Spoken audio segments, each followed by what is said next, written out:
It is the failure of the United States, of the European Union, of the Western powers to hold to account Israel.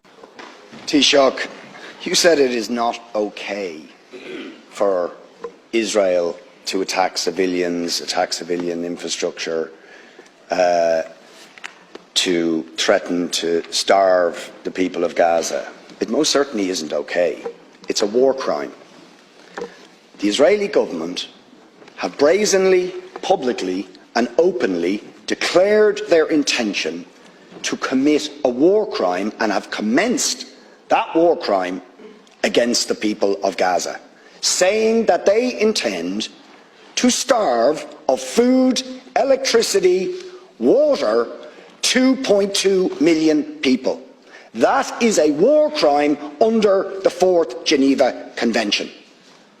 They are raining down thousands of the most sophisticated missiles known to humanity onto the most densely populated area in the world, carrying the certainty that almost every missile will incur civilian casualties, will and are destroying the infrastructure, the water infrastructure, the energy, making Gaza uninhabitable.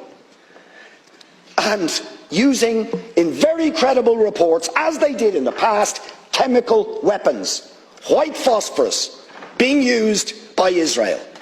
And you try to suggest there is some symmetry, some equivalence between the actions of Hamas and what Israel has been doing to the Palestinians for decades. Will you admit that the terrible loss of life and escalation of violence that we have seen in the last few days is simply a continuation of the crimes against humanity, the war crimes of the state of Israel against the people of Palestine? And it's not me saying this. You have, or you should have, read the reports of Amnesty International, which we asked you to read and act on Human Rights Watch, on the UN Special Rapporteur to Palestine, on the UN Human Rights Council, on the issue of Palestine. Do you know that the Israeli state will not even allow the UN Rapporteur on Palestine into the occupied territories, or the UN Human Rights Council in, because they know that they will bear witness to the ongoing ethnic cleansing, the ongoing illegal annexation of territory, the ongoing arbitrary detention of Palestinians without trial, the impunity when they assassinate a journalist like Shireen Abu Akleh. No justice, no sanctions. What do we actually get?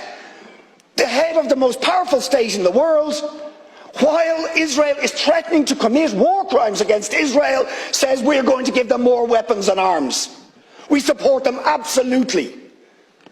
So will you admit that the ultimate responsibility for the terrible, and every single loss of life is terrible, but is the failure of the United States, of the European Union, of the Western powers to hold to account Israel for ongoing, decades-long ethnic cleansing, war crimes, crimes against humanity, the denial of the most basic rights to the Palestinian people? As Gideon Levy said, Israel, a Jewish Israeli columnist, said yesterday, Israel can't imprison 2 million Gazans without paying a cruel price. Isn't that the truth? Deputy, please.